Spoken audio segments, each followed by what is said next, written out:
பைபிள்ல ஒரு கதை இருக்கு. அதற்கு 2 முடிவுகள் சொல்றாங்க. அதுல எது உண்மையான முடிவுன்னு உங்களுக்கு தெரியுமா?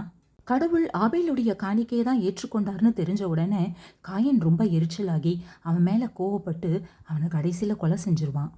இதை பார்த்து கொண்டிருந்த கடவுள், பூமியிலே நிலையற்று நீ அலைகவனாய் இருப்பாய்ன்னு ஒரு வார்த்தைய சொல்லிருவார். அப்போ காயீன் கடவுள்கிட்ட, என்னை கண்டுபிடிக்கிறவன் எவனோ என்னை கொன்று போடுவானேன்னு சொல்லுவாரு. அப்பொழுது கடவுள் அப்படி எதுவும் நடக்காத மாரி அவன் மேல ஒரு அடையாளத்த போடுவார்.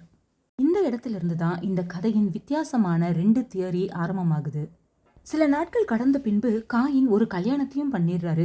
அவங்களுக்கு ஒரு மகன் பிறக்கிறான். அவன் பேர் தான் ஏனோக்கு. ஏனோக்குன்ற பேர்ல காயின் ஒரு பட்டணத்தையே கட்டுறாரு. இததான் சில வேத வல்லுனர்கள் ஏதேன் தோட்டத்துக்கு வெளியில ஒரு பெரிய சந்ததி இருந்ததாகவும், கடவுள் அந்த சந்ததியை பிடிக்காம ஏதேன் தோட்டத்தை உருவாக்கி அதுல ஆதாம் ஏவாளை வைத்து ஒரு புதிய சந்ததியை உருவாக்கினார்ன்ற மாதிரி சொல்றாங்க. சில வேத வல்லுனர்கள் அப்படி அல்ல, ஆதி காலத்து மனிதர்கள் ரொம்ப நாட்கள் உயிரோடு இருந்ததாகவும், ஆதாம் ஏவாளுடைய சந்ததி தான் பிற்காலத்துல பிரிந்து பலுகி பெருகினார்கள்னு சொல்றாங்க. எனக்கு இதற்கான விடை தெரியல. உங்களுக்கு தெரிஞ்சுதா?